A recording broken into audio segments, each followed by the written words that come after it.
Ici et maintenant, 95.2, comme chaque mardi, la vague d'OVNI, Didier Deplège, Alex à la réalisation.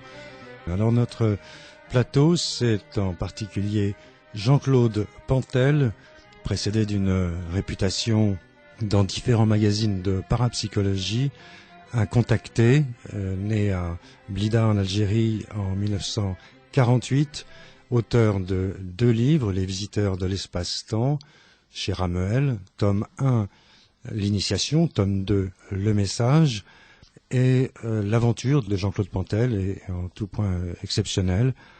Nous allons vous conter tout cela. Bernard Bidot, témoin, est à Bordeaux. Bernard Bidot, vous le connaissez, il a été notre invité il y a plusieurs mois déjà, auteur de OVNI, attention, danger, édition JMG, je crois. Il y a également Marie-Thérèse de Brosse, que vous connaissez bien, et qui nous a rejoint parce que elle connaît bien Jean-Claude Pantel, le cas Pantel, si l'on peut dire, et Jean-Claude Carton, lui, parce qu'il intervient sur Ici et Maintenant tous les vendredis soirs dans le domaine des NDE, de la parapsychologie, de la transcommunication, etc., etc.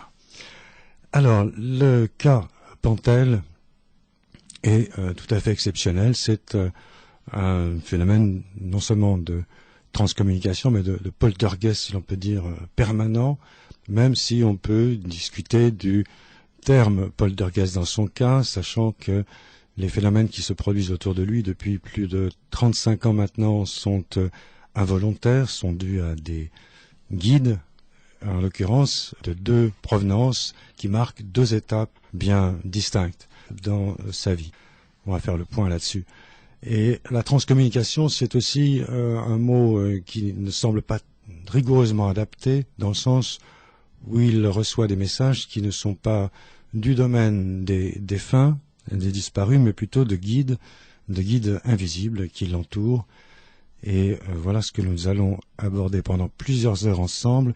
Nous saluons Jean-Claude Pantel. Bonsoir. Qui nous fait la gentillesse d'être de passage à Paris. Merci. Jean-Claude, voilà, j'ai fait cette rapide présentation. Je vais poursuivre en disant que vous êtes l'un des plus jeunes retraités de France, vous et votre épouse, parce que décidément il se produisait trop de choses autour de vous dans le cadre de la sécurité sociale où vous étiez employé à l'âge de 20 ans. Et vous n'y avez travaillé que 6 ou 7 ans, vous avez dû quitter parce que des phénomènes se produisaient sans cesse autour de vous. Quel genre de phénomènes? Vous avez appelé tout à l'heure ces phénomènes des phénomènes de poltergeist. Bon, qu'on peut considérer que c'était des déplacements d'objets qui pouvaient passer aussi bien de chutes de tubes de néon, de portes qui étaient dégondées, qui se dégondaient. Mais au tout début, c'était surtout des pierres qui arrivaient, des pièces de monnaie, des choses au début qui pouvaient paraître anodines, voire faites par des gens, on va dire, de notre dimension, mais qui se sont avérées être par la suite des choses qui n'appartenaient pas à cette dimension humaine à laquelle nous appartenons. Alors, il est évident que au départ, il n'y avait pas en 1967 encore les films de Spielberg, il n'y avait pas les envahisseurs, hein, c'était un petit peu le désert dans ce monde-là.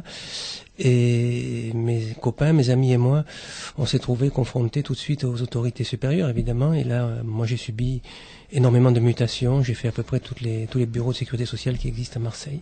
À l'armée, pareil. À l'armée, ça fait pareil. Donc, j'allais de mutation en mutation jusqu'au moment où on m'a réformé, quoi. Ouais, dans les 2 cas, on m'a mis sur la touche. Vous avez été classé P4, psychiatrique. Voilà, il fallait bien classer quelqu'un d'une certaine façon, mais en l'occurrence, l'armée c'était P4 et dans le civil, on m'a mis en invalidité, quoi. Et mon épouse, pareil à l'époque. Bon, elle avait 24 ans et moi j'en avais un peu plus de 28, voilà. Mais il faut dire aussi qu'il était complètement incompatible de pouvoir exercer une fonction, quelle qu'elle soit, dans le système que nous impose notre mode de vie et les événements qu'on vivait. Alors, vous avez été victime de campagnes de tir, de boules de pétanque, de cailloux, de boulons. Toutes sortes d'objets qui parvenaient, avec des violences diverses, qui paraissaient quelquefois téléguidées, qui l'évitaient plus qu'elles ne percutaient. Et évidemment, on subissait les railleries, les colibés des gens qui nous entouraient, comme parce que je vous disais à l'époque, il n'y avait pas d'émission, il n'y avait pas de film qui avait abordé, en tout cas à ma connaissance, ce problème.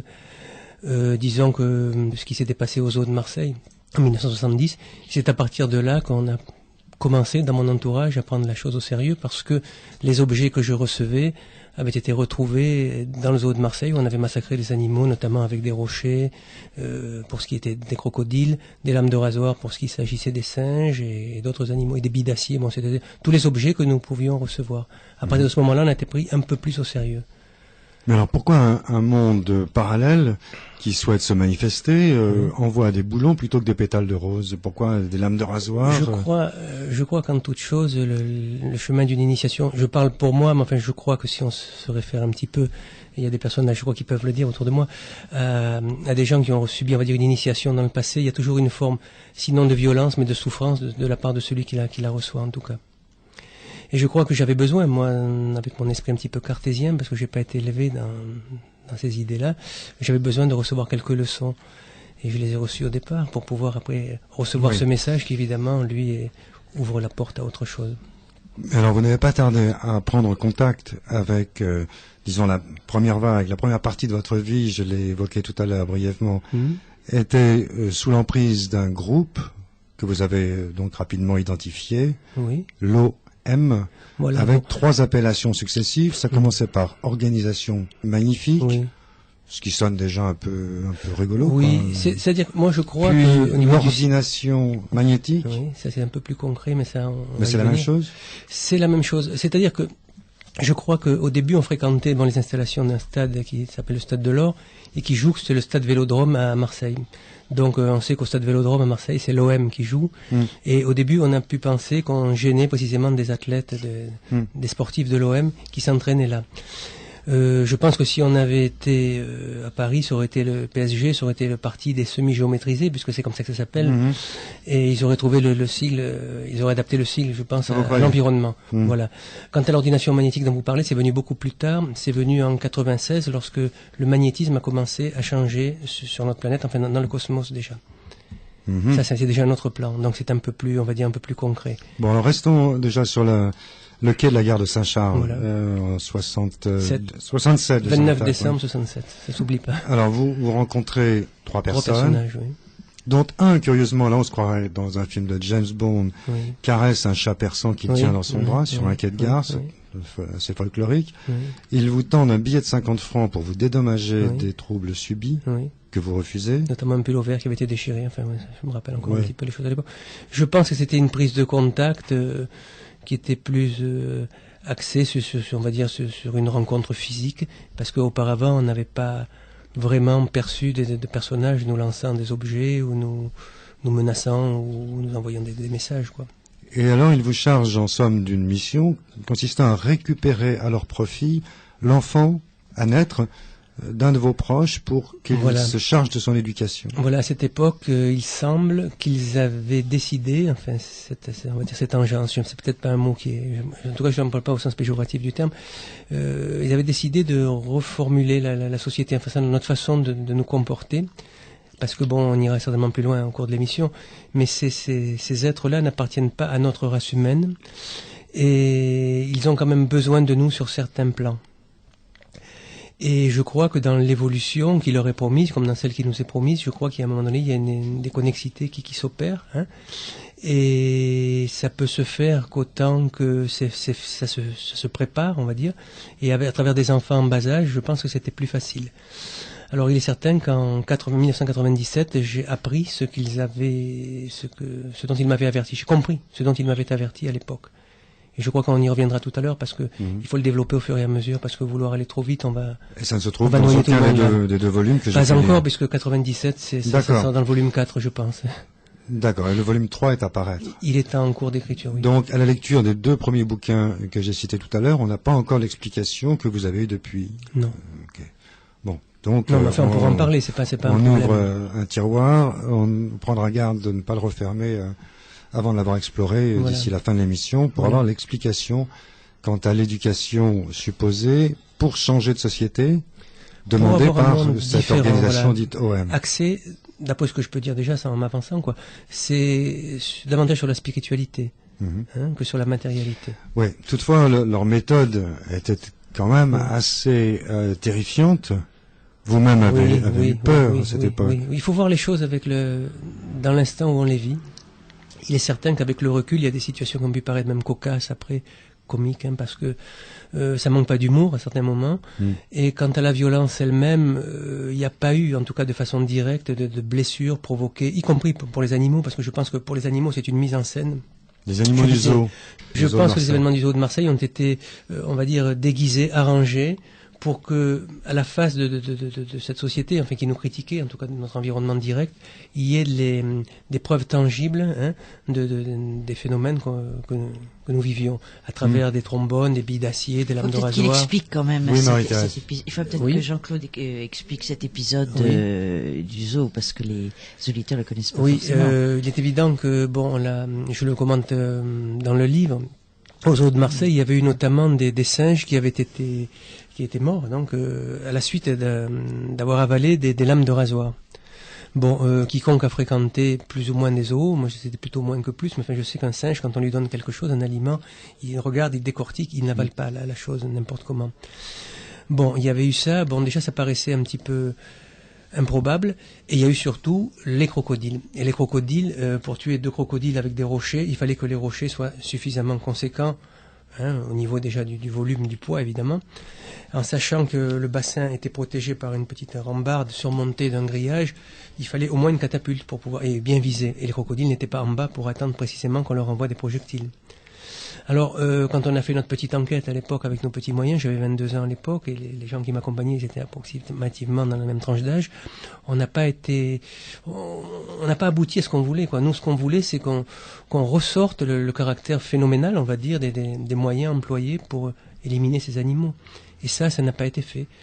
Il y avait effectivement une plainte contre qui avait été déposée pour malveillance, mais on ne relevait pas J'ai trouvé ça absolument aberrant, et j'irais jusqu'à dire aujourd'hui, je reparle de Jean-Claude Carton, parce que tout à l'heure on était ensemble, je lui ai dit, je pense qu'à ce niveau-là, il y avait une manipulation, je pense, pour que les gens acceptent. Les gens acceptent. Ils sont autant capables de rejeter la chose tant qu'elle ne leur parvient pas, que de l'accepter ensuite, mais alors d'une façon totalement... Moi, je dirais presque désintéressés. Ça ne les intéresse plus. Après, ça rentre dans leur quotidien, dans leur mœurs, ils passent. La chose arrive, si on leur annonce à l'avance, ils disent que c'est pas possible. Une fois qu'elle est arrivée, ils passent dessus comme s'ils n'avaient pas envie de s'y attarder. Et là, je prétends qu'il y a une forme de manipulation, je pense. Bien. Sur ces quais de la gare de Saint-Charles, la gare de Marseille, dite Saint-Charles, ces 3 personnes qui vous entourent vous donnent la preuve qu'ils sont d'ailleurs. Et vous dites, j'ai eu la preuve d'une intelligence supérieure à l'instant où ils m'ont dit, nous allons truquer la descente à ski de Jean-Claude Killy et Karl Schranz, c'est ça, qui devait avoir lieu 3 mois plus tard. Nous allons la truquer. Alors, moi, j'objecte que une simple voyance du résultat aurait suffi, sans être issu d'une race, une qualité supérieure, une simple voyance. D'autre part, est-ce que on doit truquer quelque chose pour apporter une preuve? Non, moi je crois. Est-ce qu'on doit procéder par la fausseté? Non, je crois que ce qu'ils ont voulu faire valoir là, à cette époque, c'est toujours pareil. C'était dans le cadre de ce qui aurait pu nous permettre de prouver quelque chose à notre environnement. Donc, pouvant annoncer à l'avance quelque chose, la chose se réalisant, nous devenions crédibles aux oreilles de ceux qui, évidemment, nous rejetaient. Ça prouvait la voyance, sans plus. La voyance, moi je dis quand même que sur place, si on regarde la course, moi je l'ai revu la course, puisqu'ils l'ont repassé cette course, il y a effectivement des choses qui sont quand même anormales. Il y a une densité de brouillard, il y a Schranz qui n'est pas un garçon malhonnête, il n'est pas malhonnête du tout, qui dit j'ai été gêné, il a raté une porte, on lui refait courir, enfin c'est écrit comme par Robert Parienté, je crois, dans la fabuleuse histoire des Jeux Olympiques.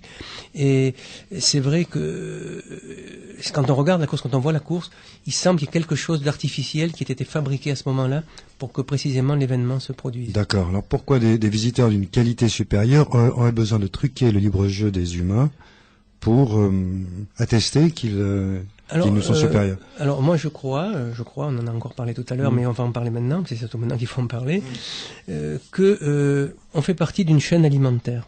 C'est ma déduction à ce jour. C'est-à-dire que nous sommes capables, nous, et là je commence à le commenter dans le tome 3 des visiteurs de l'espace-temps, nous prenons la laine des moutons, les œufs des poules, le lait de la vache par exemple, et on donne quelque chose à quelque chose qui nous dépasse, ou à quelqu'un qui nous dépasse, à des êtres, on va dire, qui nous dépassent. À ce niveau-là, on va dire que c'est l'émotionnel, l'émotion, qui est suscitée donc par cet émotionnel, qui fournit une énergie qui leur permet, eux, de vivre dans des strates qui sont supérieures. Donc je pense que c'est un peu le feu de Prométhée, un petit peu, qui prend la lumière aux dieux, à un moment donné, qui se rend compte de la situation. Enfin, moi, je l'ai adapté au mythe prométhéen, parce que il n'a pas pris un allume-gaz, ni un briquet. Voilà. Donc nous sommes exploités, il n'y a pas loin. Nous sommes quelque part exploités, mais je pense que ça se fait sans état d'âme précis. Je ne cherche pas à prendre la défense de quiconque, parce que nous agissons de la même façon avec les animaux, avec les végétaux quelque part. Je ne pense pas qu'on ait un sentiment de... Enfin, moi, pour ma part, je ne m'empêche pas de viande, mais il est vrai que quand je mange de la salade, je me soucie très peu de savoir si la salade ressent quelque chose. Du cri de la salade, voilà. Oui. Bon, toujours est-il que ces êtres, disons de la première organisation, condamnent notre espèce. Il n'y aura pas de 21e siècle, ni spirituel. C'est pas tout à fait ça. Voilà, on parle de point de non-retour à un moment donné. Et bon, il m'arrive souvent de répondre à des courriers, parce que qu'est-ce que le point de non-retour? Le point de non-retour, ça semble être une mutation d'ensemble. C'est-à-dire que, à notre niveau, par exemple, on s'affole pas lorsqu'on voit les premières feuilles qui jaunissent, que l'automne arrive, quoi.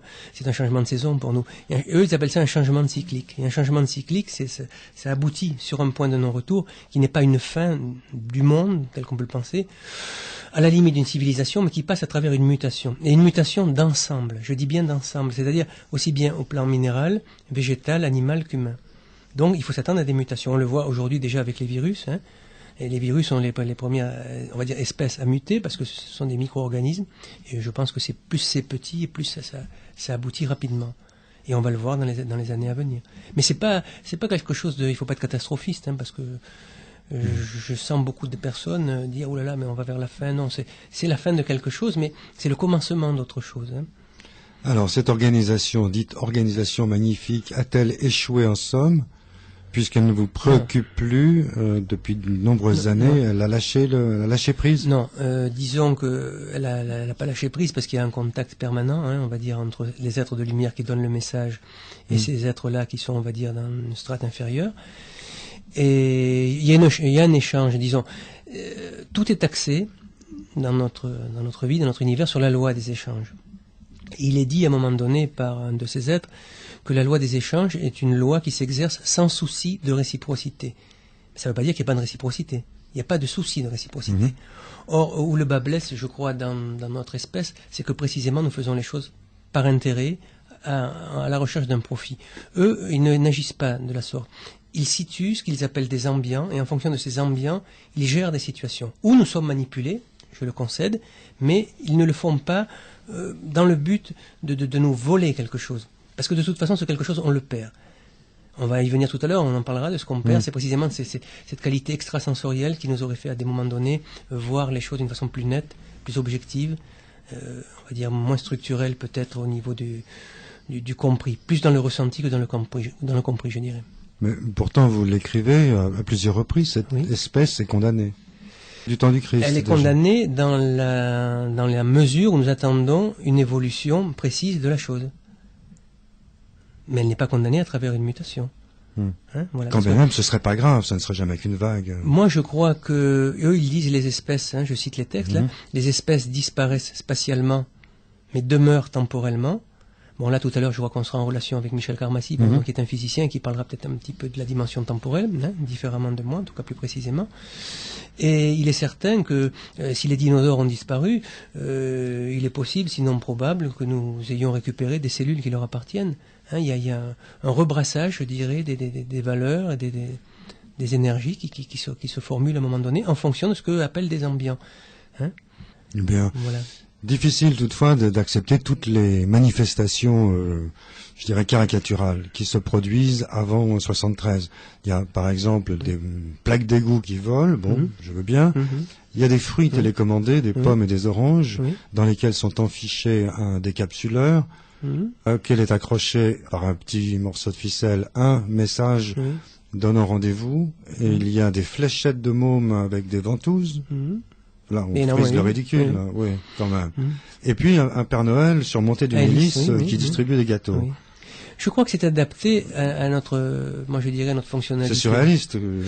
Non, je crois que c'est bon. Le Père Noël, il arrive en période de fête où il y a une forme de poésie, une forme d'humour, mais je crois que on est adapté à ce genre de manifestation. En tout cas, on est adaptable à ce genre de manifestation, et on s'y adapte par la force des choses. Je crois que si d'emblée, au lieu d'avoir accès à ce qu'on appelle donc des semi-géométrisés, parce que c'est comme ça que ça va s'appeler l'OM à un moment donné, si on nous donne ce message tel qu'il est aujourd'hui, au niveau de la physique et au niveau de même de la philosophie, je crois qu'on est incapable de le recevoir. Semi-géométrisé, ça veut dire à moitié incarné. Non, ils sont incarnés, mais ils sont, on va dire, moins minéralisés. C'était pour essayer de faire comprendre ce voilà, mot moins particulier minéralisé, de oui. Donc il y a une géométrisation, on va voir que ces individus, pour ceux qui les ont croisés, je crois que Bernard Bidot en a croisé quelques-uns, il va pouvoir en parler aussi, à travers les hommes en noir, mais ce sont des gens qui ont tout à fait notre apparence, mais qui ont si on regarde bien, des comportements, sans avoir le petit doigt de David Vincent en l'air, ils ont un comportement un petit peu, qui s'exerce un petit peu au ralenti, mais un grand calme, on va dire, ils sont impassibles, on va dire, voilà. D'accord, mais quand ils descendent des vitrines avec des billes d'acier ou qu'ils blessent un consommateur à une terrasse du Prado, l'homme en moto avec son casque qui a le front en sang. Non, alors là, c'était une table qui s'est soulevée, ils n'ont pas blessé. La table est montée. Nous avons eu, on va dire, la présence d'esprit, les amis qui nous trouvions là, de nous écarter un peu. Lui, il est resté là, quoi. Donc, c'est comme si cette table se met à bouger. Moi, ma réaction sera de reculer. Oui. Parce que je sens que je suis donc, il ne s'était pas reculé, cet homme, et c'est de sa faute s'il avait le front. Je pense que c'est de sa faute. Bon, non, pas le front, c'est le nez, carrément. D'après Jean-Claude Nakis, il était sanglant. Oui, c'est exact. Ouais. Oui. Donc, une table de fonte, on va dire, assez lourde. Donc ils sont pas si bienveillants finalement, ils se soucient pas je pense pas qu'ils de dédommager les commerçants dont ils ont brisé les vitrines. Non, je pense pas. Sur ce plan-là, je pense pas que ça rentre pas dans leurs critères en tout cas de fonctionnement. Enfin bon, c'est une ambiance violente que vous subissez. Oui. Non, mais c'est pas ça. On n'attendrait pas ça de la part d'initiés. Non, je pense pas que. Moi, je pense qu'au début, j'en ai souffert. Mais si c'est pour accéder à ce à quoi nous avons accédé après, moi je pense que le jeu en vaut la chandelle, même si c'est difficile, parce que je pense que ce qui est plus difficile, c'est le message lui-même. D'accord, mais ça on y viendra, ça c'est promis. C'est plus difficile ça apporte de la souffrance, parce que quand je dis difficile, c'est qu'il y a une souffrance. Il y a une souffrance. Oui, Jimmy Gueux, que vous avez connu à cette époque, puisqu'il était producteur sur FR3 dans les émissions. C'était l'ORTF. À l'étrange, a qualifié une de ces nuits de nuit de la hantise quand même. Oui, bon, mais Jimmy Gueux était un monsieur qui vivait du paranormal. Non, je dis pas qu'il en rajoutait, mais il avait bon le verbe, disons, beaucoup plus, comment on pourrait dire ça, coloré, voilà. Je dirais pas ça. Ce que je reproche précisément à certains films de science-fiction, c'est précisément ces scènes où il y a de la hantise, ces peurs, on va dire, qui ne sont pas contrôlés, alors que ces êtres-là sont capables de contrôler nos comportements. Personnellement, je n'ai pas connu, dans mon environnement direct, de soirée où on a été effrayé à crier ou à s'évanouir. Il y avait une angoisse, oui, c'est certain. Vous l'écrivez. Il y avait une angoisse, mais il n'y avait pas de peur panique, voilà. La peur panique n'existe pas. Il y avait des cris animaux. Il y avait des cris, je ne sais pas si c'était des cris animaux, mais c'était des cris que Nakis, dans la cassette, situe comme étant des cris d'outre-tombe, à la limite du démoniaque, il dit, je crois. Voilà. Mais je pense que ces cris ont retenti au début pour prendre un contact, je dirais, sonique, vocal avec nous, parce que les voix ne parlaient pas à ce moment-là. C'est parce que c'est pas la même espèce. Ceux qui lançaient les pierres, ceux qui lancent les lames de rasoir, ceux qui envoient les premiers messages n'ont rien à voir avec ceux qui vont donner l'enseignement. Avec ceux qui vont arriver, oui. C'est pas la même chose. On est bien d'accord, on est toujours dans cette époque, toutefois. On est toujours dans cette époque. Et là, si vous voulez dire en somme qu'ils vous ont impressionné avec toutes les caractéristiques du démoniaque, mais en fait étaient animés de bonnes intentions. Oui, parce qu'il y a quand même eu des choses, moi je dirais plaisantes, amusantes, humoristiques, peut-être poétiques même à des moments. Donc je ne peux pas faire prévaloir le côté violent par rapport au reste, non. Il y a eu. Bon. La plus grosse difficulté, c'est finalement avec mon espèce que je l'ai vécu, parce que l'incompréhension des gens, que ce soit à travers les plaintes qu'on a pu déposer à la police, à la gendarmerie ou ailleurs, et les gens de mon travail, la supériorité, on va dire, hiérarchique, était pour moi plus inconfortable que le fait de vivre ça, dans la mesure où je me suis rendu compte, je dis pas rapidement, mais assez vite quand même, que ça procédait pas de quelque chose de diabolique en tout cas. Donc ces êtres tenaient avant tout à ce que vous gagniez votre liberté. Ainsi, ils ont justifié le fait de perturber votre environnement professionnel afin de vous mettre rapidement sur la touche, retraité, plus personne ne voulait de vous, indemnisé, etc. C'est ça. Mais ensuite, on peut, après avoir parlé de hantise, on peut carrément parler, enfin c'est mon sentiment à votre lecture, d'emprise. Et vous n'étiez pas si libre que cela. Moi, personnellement, j'apprécierais pas qu'on me fasse 2 fois le coup de me vider de mon lit le matin par des phénomènes survenant chez moi, vous comprenez? Là, j'ai l'impression que vous êtes un peu entre leurs mains. Je pense qu'à ce moment-là, il y a un conditionnement. Et ce conditionnement, il s'exerce peut-être à notre détriment dans l'instant où on subit un événement tel que vous venez de le citer, mais aussi à un moment donné, il y a, et là je recite encore Jean-Claude Dakis, il y a quand même à un moment donné une présence, on va dire, quasi constante dans les événements du quotidien qui nous est totalement bénéfique et favorable, puisqu'on va rentrer dans d'autres dimensions. On peut le prendre bien, d'accord. Oui, on peut le prendre bien. J'aimerais pas me faire jeter à bas de mon lit. Oui, mais j'ai jamais eu de blessures, jamais eu de fractures, de fêlures. Il y avait quand même un contrôle. Mais c'est vrai que c'est surprenant. Moi, je parle plus d'effets de surprise que d'effets de peur. Hein. Est-ce que ces êtres, avant de donner la parole à Marie-Thérèse de Brosse, qui l'attend et la réclame, est-ce que vous avez le sentiment, puisque à la manière d'un Jean-Pierre Girard, par exemple, qui sait à quel moment un effet est sur le point de se produire, vous écrivez dans l'un des 2 ouvrages, Les visiteurs de l'espace-temps, vous dites « J'ai développé cette faculté de savoir lorsqu'il m'accompagne ou non. » Est-ce que vous sentez qu'il vous accompagne en ce moment? Oui, aujourd'hui. Ici et maintenant, en ce lieu? Oui. Est-ce que Alex veut bien leur ouvrir un micro? Le micro jaune, par exemple. Je garantis pas qu'ils parleront, mais au moins qu'un micro soit ouvert. Très bien. Il y a une présence. Il y a une présence. Je la sens à la froideur de mes mains et à la chaleur de mon corps. Ça, c'est quelque chose que je peux pas inventer. Hein. Il y a une différence qui s'appelle... C'est quelque chose qui... Les extrémités... Est-ce que quelqu'un autour de cette table ou en régie a déjà été amené à voir une pub tomber du ciel dans un bloc de glace ou bouger un fruit?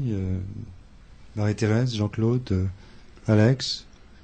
Personne n'a eu cette chance. Soit dit en passant. De voir des poltergeists, Si, malheureusement. Enfin, je dirais malheureusement, j'ai assisté à des choses très dérangeantes chez les abductés. 2 choses que j'aimerais, si je peux intervenir. D'abord, pour les gens qui débarquent dans l'univers de Jean-Claude Pantel sans avoir entendu parler de lui, ça doit être un petit peu décoiffant quand même. Alors, j'aimerais quand même préciser quelque chose de mémoire. Donc, si je me trompe, Jean-Claude, vous me rectifiez. Jean-Claude est quand même un athlète, où il y a un homme qui est très mince, tout longiligne, etc. Vous avez un passé d'athlète, n'est-ce pas, Jean-Claude? J'ai fait du sport, bon. Alors nous arrivons à ce paradoxe extravagant. Voilà un homme qui a été retraité d'office, à quel âge? 28 ans. À 28 ans, qui est considéré comme invalide à combien %? Deuxième catégorie, je ne sais pas à quoi ça correspond, ça va être 70%. Donc, 80%. Qui touche donc une pension d'invalide. Tout à fait. Je pense que la sécurité sociale, dans sa grande magnificence, n'attribue pas n'importe comment des pensions d'invalide. Et qu'est-ce que vous faites entre autres? D'abord, qu'est-ce que vous avez comme exploit d'athlète? Il faut que vous le disiez, les gens ne vous connaissent pas, c'est quand même important. Oui. Vous, que la société pourrait débarrasser de vous, on décrète, vous êtes invalide, on vous met à la retraite. En réalité, qu'est-ce que vous avez fait comme épreuve sportive, j'entends? Comme épreuve sportive, bon, j'ai rien fait d'exceptionnel. J'étais un athlète donc de niveau régional. Un athlète de niveau régional. Bon, et qu'est-ce que vous faites pour aider les jeunes chômeurs, toi que vous faisiez à l'époque où je vous ai rencontré, je ne sais pas si vous continuez. Vous leur faites faire du sport et de l'athlétisme pour les détourner de la drogue, de la violence, etc. Donc voilà, quelqu'un que la société déclare handicapé physiquement, invalide, et qui finalement, bénévolement, devient professeur de sport d'assez haut niveau. Ça, c'est la première chose. Bon. Il y a une chose que j'aimerais quand même que vous précisiez un peu, c'est l'apparence de ces êtres que vous avez rencontrés à la gare. Dans la grande tradition des contactés, moi, ça m'intéresse beaucoup de voir qu'il y a beaucoup de contacts dans les gares. Les gares, c'est un petit peu symbolique pour nous, comme le pont dans la civilisation chinoise. Hein. Vous changez de rive, donc vous changez d'état, etc. Quand vous êtes dans une gare, c'est qu'en principe, vous partez. Quand vous partez, quelque chose de vous se modifie. Dans l'histoire des contactés, par exemple, les grands contactés américains des années 50 rencontraient souvent les bienveillants frères de l'espace, c'est comme ça qu'on les appelle, les Space Brothers, dans les gares, dans les arrêts d'autobus. Vous, également, dans une gare. Alors, ça serait peut-être intéressant que vous nous disiez comment est-ce qu'ils étaient. Comment est-ce qu'ils étaient? Ben, ils ressemblaient un petit peu à Alex, par exemple. Tiens donc. La réponse est commode pour les éditeurs. Des gens, on va dire des gens d'une trentaine d'années, on va dire, des gens qui sont, je pense pas me tromper beaucoup dans la tranche d'âge. Sans vêtements apparemment extravagants. Particulier, oui. Je remarquais simplement ce que je disais tout à l'heure, ce ralentissement dans certains gestes. Oui, comme des êtres un peu sous-marins, au fond d'une piscine. On se déplace, ça pourrait, oui, on se déplace on ralenti. on dirait un petit peu cette impression. Voilà. Et au moment de l'échange du billet, vous n'avez rien ressenti de particulier? Non, j'étais mal à l'aise. Il y a une. Ce que j'ai ressenti, c'est surtout après, au fur et à mesure des rencontres, parce qu'il y a eu d'autres rencontres, hein, évidemment, c'est cette incapacité à un moment donné à pouvoir exprimer une idée que j'avais, comme si on me volait l'idée, et que quand j'arrivais, que je les avais quittés, je me disais, j'ai encore pas posé la question que je voulais poser, comme si on me l'enlevait, si on me squattait mon cerveau et qu'on me supprimait cette idée. Donc il y avait un contrôle de leur part sur mon conscient en tout cas. Oui, surtout d'autant que vous êtes un grand émotif, hein, Jean-Claude. Je crois qu'on peut dire ça. Je suis sensible. Oui, bien sûr. Voilà. Pour reprendre, Marie-Thérèse, ce que disait Didier tout à l'heure, la violence, on la ressent quand même beaucoup à travers toutes les mutations des centres de sécurité sociale. Quand tu te maries, la nuit de tout le monde a noces, peur autour de lui, c'est pour ça qu'on le... la nuit de noces, c'est vraiment démoniaque, hein, ça dure à peine 1 heure tranquille. Et puis il y a aussi la rencontre d'un médecin qui s'appelle Georges Serratrice, qui est un professeur maintenant de médecine à l'hôpital de la Timone à Marseille. On veut te faire passer pour fou. Et tu trouves de la compassion et de l'attention de la part de cet être-là, te faire passer pour fou. Je crois qu'ils n'avaient pas le choix. D'abord, il faut savoir, tout à l'heure j'ai parlé de manipulation, et je pense que dans le cadre de ce que je vis et que mon entourage proche vit, et ça c'est important quand même, s'il y a des gens qui appellent tout à l'heure, ils pourront peut-être le signifier, ça, il y a quand même je dirais pas une mainmise, mais il y a un assistanat en tout cas, un parrainage, on va appeler ça, de ces espèces-là. Donc je crois que ça prend les formes que notre société nous donne l'autorisation de prendre. Donc on passe par un psychiatre, on passe par une commission d'invalidité, on passe par des mutations, mais ça peut paraître, on va dire à un moment donné, dérangeant. Oui, c'est dérangeant dans l'instant où on le vit, mais en réalité, c'est la conséquence de quelque chose qui a une autre cause à un moment donné. On va prendre la conséquence pour une cause, je veux dire là. Alors cette violence qu'on va trouver dans le raisonnement de notre humanité pour pouvoir expliquer la chose, pour pouvoir la régler en tout cas, c'est une conséquence, ce n'est pas la cause. La cause, c'est certainement la manipulation qui veut qu'à un moment donné, j'accède à cette disponibilité, voire mon entourage direct, de façon à recevoir le message qui vient après et de pouvoir donner, le donner surtout. Parce que recevoir le message, c'est bien beau. Mais comme j'ai parlé tout à l'heure de cette loi des échanges qui s'exerce sans souci de réciprocité, mais où il y a une réciprocité quand même, quand on reçoit quelque chose, il faut le rendre, en tout cas le transmettre. Tu as une carte d'invalidité. Dans cette carte d'invalidité, quelle est la raison médicale pour t'attribuer deuxième catégorie 80%? La même que certainement le service militaire. Moi, j'ai pas vu le dossier, j'ai pas eu accès au dossier, mais je sais que dans le cadre d'un remboursement d'une compagnie d'assurance, après que j'ai eu, parce que j'avais souscrit une assurance vie avec une pension d'invalidité également, qui devait m'être décernée, mais qui ne m'a pas été donnée parce qu'ils ont estimé que c'était antérieur à la souscription du contrat. Ça, c'est autre chose. Il y avait quand même un sacré dossier, aussi bien militaire que civil. Et je ne m'attendais pas à avoir un médecin militaire à cette commission d'invalidité qui était présidée par l'assurance, la compagnie d'assurance qui m'avait assuré. Serratrice à l'époque, il n'y avait pas que Serratrice. Oui, là, il y avait le dossier militaire. J'avais un médecin militaire et tout ce qui s'était accumulé, parce qu'il y a des rapports de gendarmerie, il y a des rapports de police, ça existe. Hein. Mais Jean-Claude, pourquoi est-ce que vous ne dites pas clairement que votre entourage avait effroyablement peur quand il y avait toutes ces manifestations autour de vous, quand les armoires à dossiers se baladaient, enfin... Dans un premier temps, mais oui, dans un premier temps, je suis d'accord, mais dans un deuxième temps, je crois que ça les distrayait, ça les amusait, hein. Ça les divertissait, on va dire, en tout cas. Et ça posait des problèmes, parce que... La nuit de noces, tu te retrouves enfermé dans une armoire... Ça c'est autre chose, mais au bureau, je parle surtout au bureau, non mais... Ça, c'est le cas particulier, c'est le cas personnel, c'est le cas familial. Ouais. Mais dans le cadre on va dire, du monde socio-professionnel, c'est vrai que quand je travaille, ça pose des problèmes à l'environnement, parce que ça crée un divertissement dans l'entreprise. Ça crée un divertissement. Le mot est léger. Non, pas du tout, parce qu'il y a des choses. Il y a des choses rigolotes, bien sûr. Non, mais il y a des choses, il y a des choses quand même qui sont amusantes. Attention, il faut voir. J'ai pas tout en mémoire, mais c'est vrai que il y a des choses qui sont quand même amusantes. Hein. Enfin, vous n'allez pas dire que c'est pas perturbant c'est même perturbant pour vous. Moi, j'ai été frappée lorsque je vous ai rencontré. Évidemment que c'est perturbant. Mais il y a pas le choix, quoi. Je crois. Le support avec les tampons administratifs, par exemple. Voilà, il y a ça. Moi, j'ai vu une fois une porte d'ascenseur s'ouvrir. J'attendais l'ascenseur avec un monsieur qui était un cadre d'ailleurs de la sécurité sociale, et la porte de l'ascenseur s'est ouverte. On s'attendait à voir sortir quelqu'un, quoi. Quand je dis c'est pas une porte coulissante, c'était une porte qu'il fallait pousser, et la porte s'est ouverte, donc elle avait aucune raison de s'ouvrir. Il a regardé l'intérieur. Quand il a vu qu'il y avait personne à l'intérieur, il a pas pris l'ascenseur. Moi, je l'ai pris l'ascenseur, mais lui, il a pas pris. Bon, il y avait il m'a regardé, il y avait une crainte parce que j'étais quand même connu. Il savait l'histoire. Bon, ce n'est pas votre premier problème avec les portes, ce n'est pas votre seul problème avec les portes d'ascenseur, hein, puisqu'elles se retrouvent à l'intérieur des appartements, sorties des gonds de l'ascenseur, enfin oui, même dans un bloc opératoire une fois avec une amie d'ailleurs de la région parisienne. Alors on pourrait penser que ces phénomènes remontent à 30 ans et plus, et que depuis, rien. Alors pas du tout. Nous appelons à la barre, si l'on peut dire, un témoin très très récent, très contemporain. Ça remonte à quelques mois, quelques semaines seulement. Il s'agit de Bernard Bidot, par téléphone depuis Bordeaux. Bonsoir Didier. Alors ces phénomènes récents, quels sont-ils à titre d'exemple? Avant de commencer, je voudrais d'abord saluer mon ami Jean-Claude. Bonsoir. Et puis dire bonjour à Marie-Thérèse de Brosse, dont j'apprécie le travail.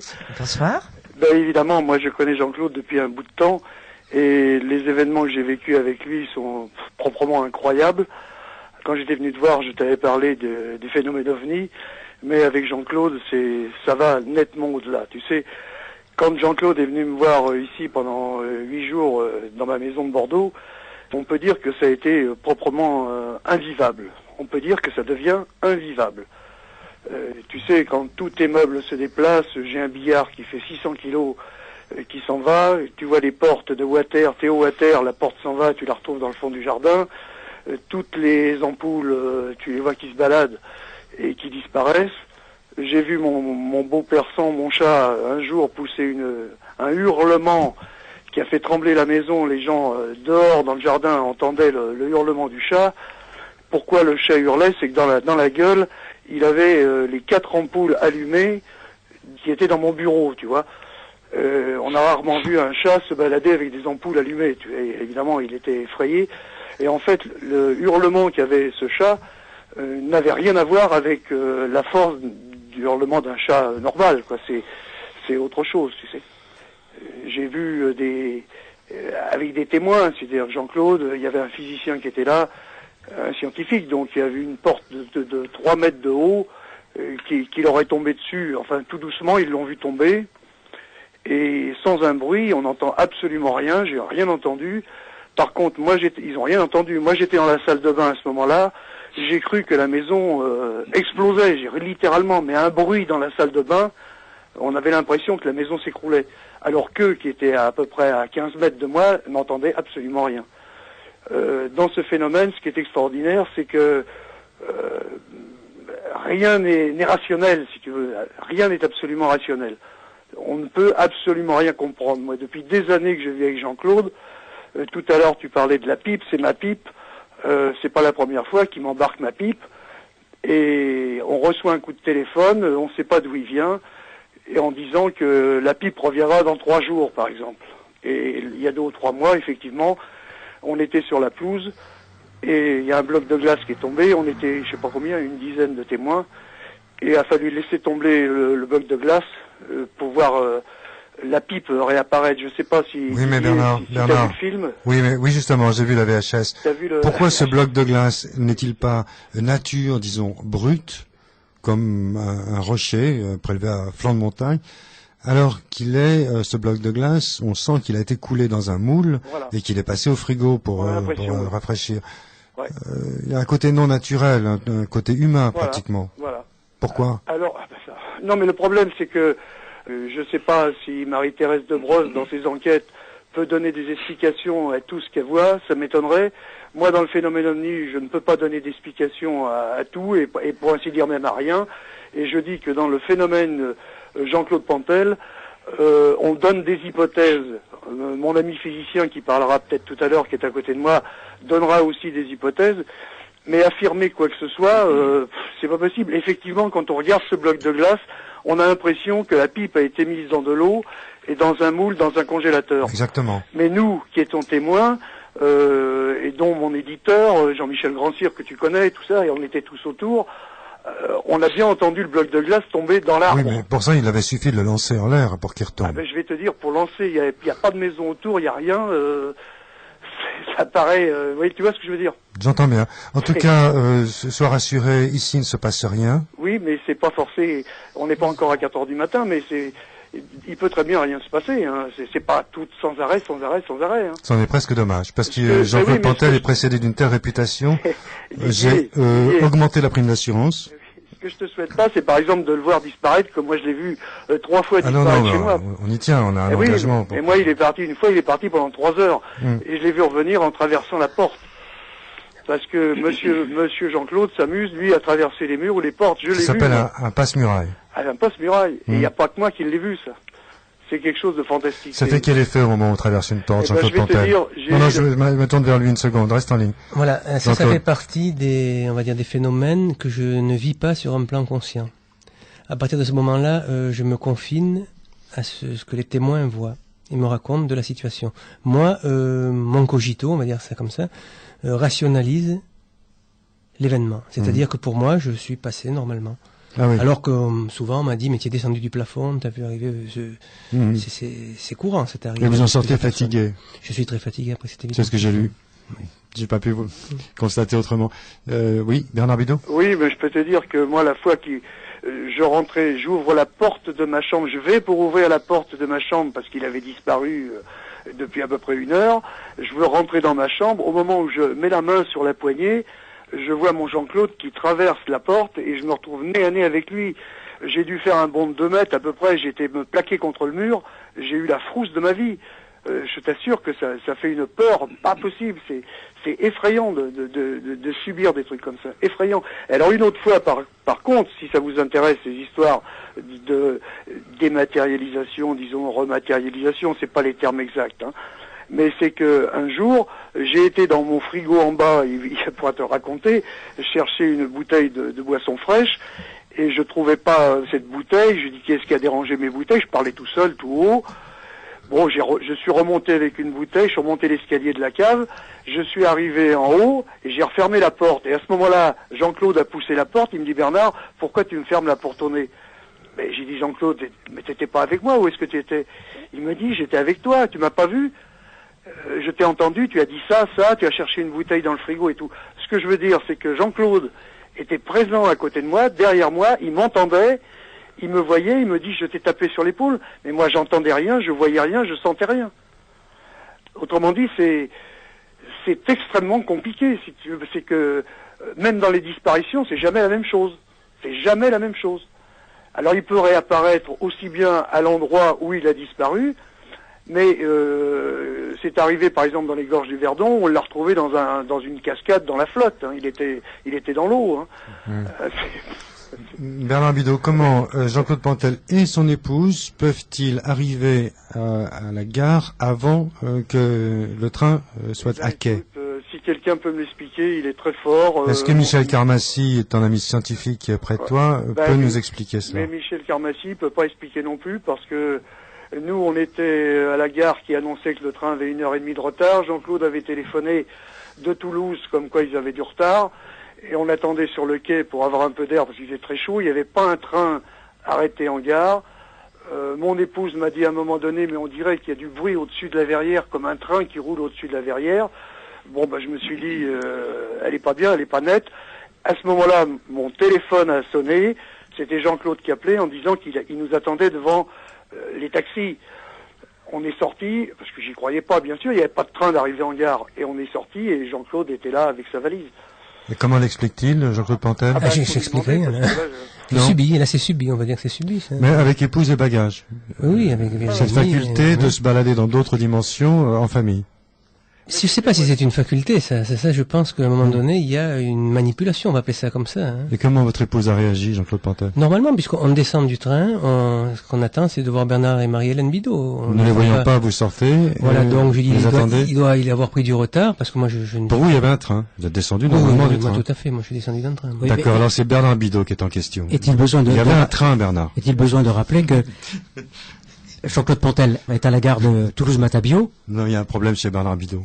Ah bon? Il ne voit pas quand il y a un train. Mais tout va bien pour Jean-Claude Bernard Pontel. Bidot, lui, est à la gare de Bordeaux-Saint-Jean. Oui, moi, j'accepte ce que dit Jean-Claude. Jean-Claude me dit, moi, je suis arrivé par le train. Nous, il n'y avait pas de train. Le voyageur n'est pas celui qu'on prend. Ça veut dire quoi? J'en sais rien. Ce que ça veut dire qu'il y a eu un déplacement dans le temps. J'en sais absolument rien. Tu sais, je vais te dire un truc, Didier. Jean-Claude va pouvoir le confirmer. Un jour, j'étais avec ma voiture. Je suis parti avec mon épouse et ma grosse bagnole 3 quarts d'heure avant eux. Et au bout de 3 quarts d'heure, un feu rouge à 2 kilomètres de l'endroit où j'étais parti, c'est-à-dire j'ai mis 3 quarts d'heure pour faire 2 kilomètres en ligne droite. Ils sont venus taper à ma voiture au feu rouge pour me dire qu'il fallait que je passe par là.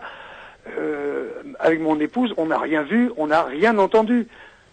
Mais on avait mis 3 quarts d'heure avec une Mercedes, je peux dire la marque, on avait mis 3 quarts d'heure avec une Mercedes pour faire 2 kilomètres.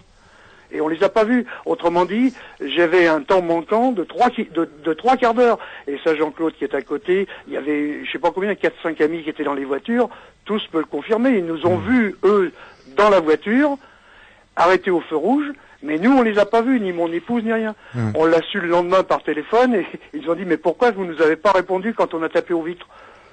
Et on avait mis 3 quarts d'heure, montre en main, pour faire 2 kilomètres. Bon, mais je sais pas, moi j'ai pas d'explication. D'accord. À propos de voiture, je voudrais que Jean-Claude Pontel nous raconte, parce que j'ai trouvé assez fort cet exemple, avant qu'on tente d'aborder une explication avec Michel Carmassi, qui est à côté de toi Bernard, c'est cette façon de rouler à sec et de remplir le réservoir en pompant sur le remplissage qu'effectue un copain à une station-service à distance.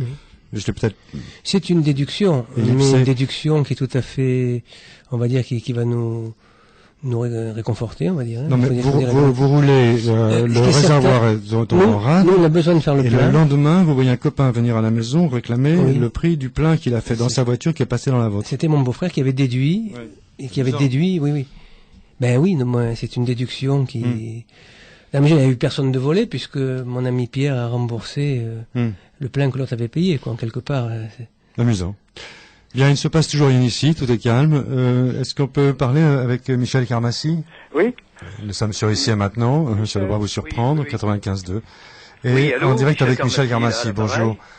Oui, Michel Carmassi, on a découvert dans la revue Parascience, pilotée par Jean-Michel Grandcir, une explication, semble-t-il assez lumineuse, je choisis le mot, sur les phénomènes que subit Jean-Claude Pontel. Est-ce que vous pourriez tenter de nous transmettre cela par téléphone et en radio, sans les dessins, sans les crobards à l'appui, sur, par exemple, commencer par, comme vous le décrivez dans l'article, la boule qui doit traverser une feuille. Oui. Vécue par des personnages vivant en 2 dimensions sur cette feuille. Oui. Justement, j'avais prévu de vous parler aussi de ce que moi j'ai vu, si vous voulez, et qui est un phénomène donc d'apparition d'objets. Avec des constatations physiques. Alors si vous voulez, on en parlera tout à l'heure. Notamment la manifestation d'une pierre que j'ai vu apparaître sous les yeux. Alors, pour ce qui est de ce problème-là de dimension, disons que c'est une hypothèse, ce n'est pas bien sûr une certitude, mais vous savez que le scientifique imagine, c'est une façon de voir, bien sûr. Pour ce qui est des disparitions, par exemple, ou des apparitions de Jean-Claude, comme des disparitions, ou surtout des apparitions d'objets, on peut imaginer qu'on est devant des phénomènes d'hyperespace, si vous voulez. C'est-à-dire que nous sommes dans un espace à 3 dimensions, un espace-temps, disons, à 4 dimensions, mais spatialement, il y a 3 dimensions. Et si nous considérons des espaces, hyperespaces à dimension supérieure, eh bien, des objets, par exemple, qui pourraient provenir de ces hyperespaces se manifesteraient lors de la traversée de notre espace par des géométrisations qui seraient, si vous voulez, alors je prends l'exemple, par exemple, pour que l'on comprenne plus facilement, d'un espace à 2 dimensions, n'est-ce pas? Alors, imaginez une feuille sans épaisseur. Cette feuille, si je prends, par exemple, une boule de pétanque, vous avez dit le mot tout à l'heure, qui est en 3 dimensions. Si cette boule de pétanque, je viens lui faire traverser mon espace à 2 dimensions, eh bien, qu'est-ce qui va se passer? Alors là, c'est un petit calcul géométrique. Je verrai d'abord un point lors du moment où la boule va entrer en contact avec mon espace à 2 dimensions.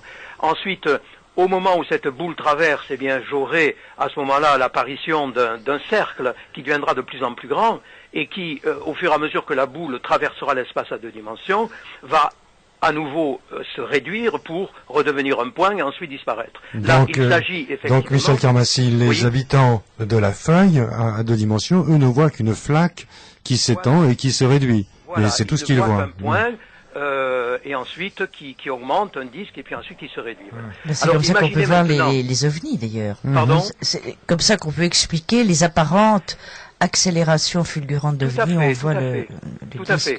Je pense que c'est de ce point de vue qu'on peut expliquer les apparitions et les disparitions d'ovnis, qui en fait ne seraient, dans ce cas-là, dans cette hypothèse, que la traversée de notre espace-temps par un objet disons, hyper-géométrisé, si vous voulez, qui serait donc l'OVNI, que nous verrions dans une géométrisation, bien sûr, à 3 dimensions, qui, dans ce cas-là, serait la surface, si vous voulez, de l'hypervolume en 3 dimensions.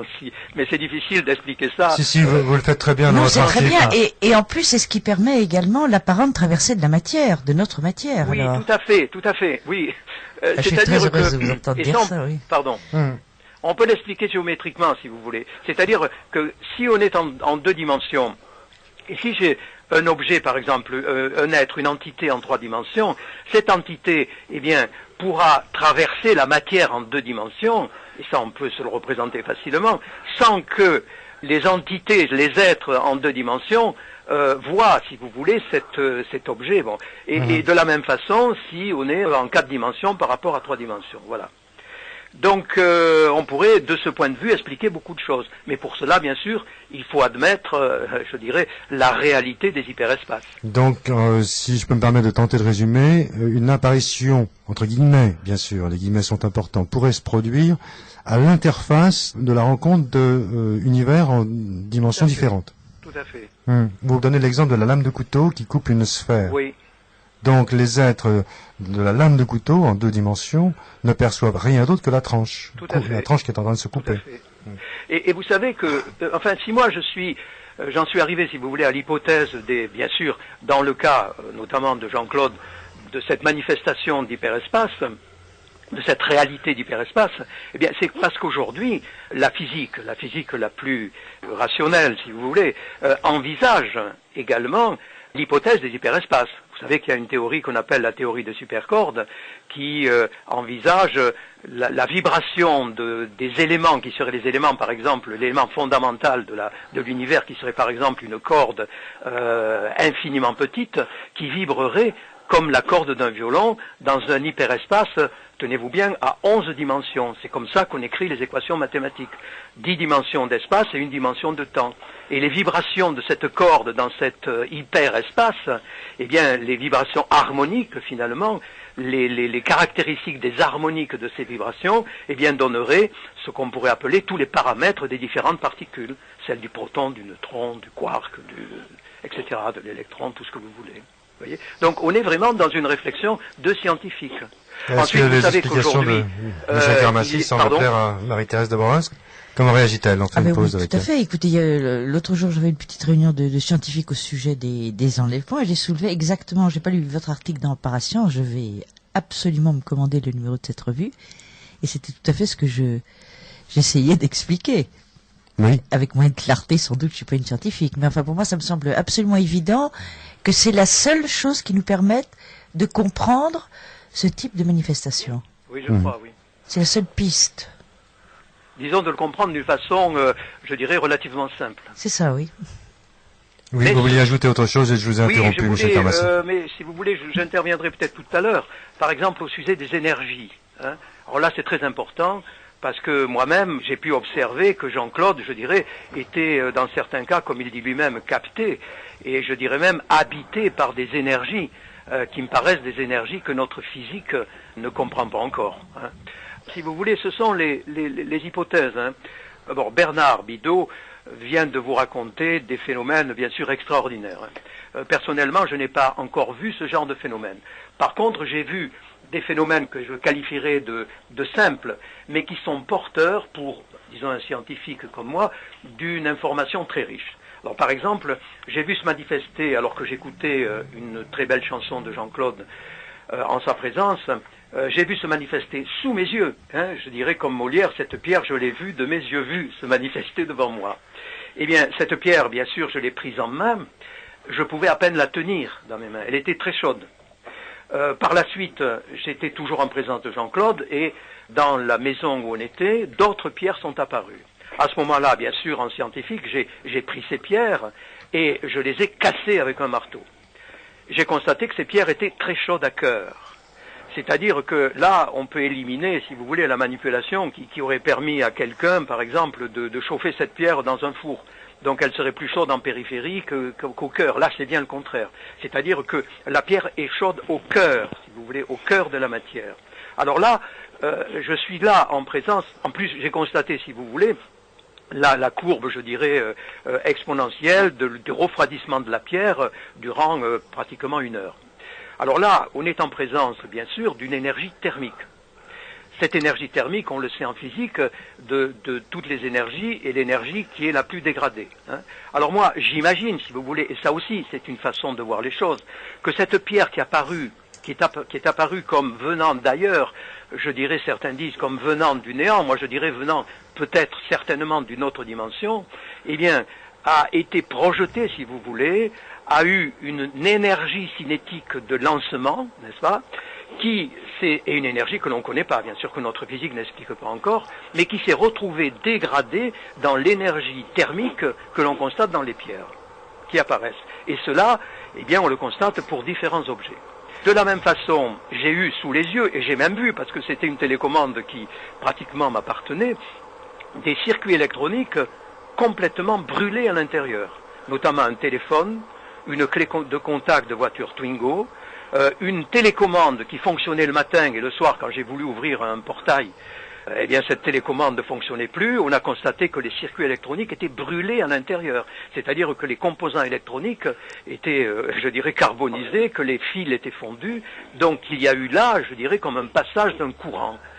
Le passage d'un courant, si vous voulez, c'est notre physique. Je veux dire, on est dans notre physique. Mais qu'est-ce qui a provoqué cette circulation, mais ça c'est une hypothèse, de ce courant électrique? Eh bien ça, c'est certainement une autre énergie. De la même façon, quand vous avez parlé tout à l'heure du morceau de glace, et que vous avez dit que ce morceau de glace, visiblement, oui, je le sais, puisque vous avez vu, c'est moi qui ai réalisé le film, ce morceau de glace a été gelé certainement dans un pot à pipe. Je suis entièrement d'accord avec cette hypothèse.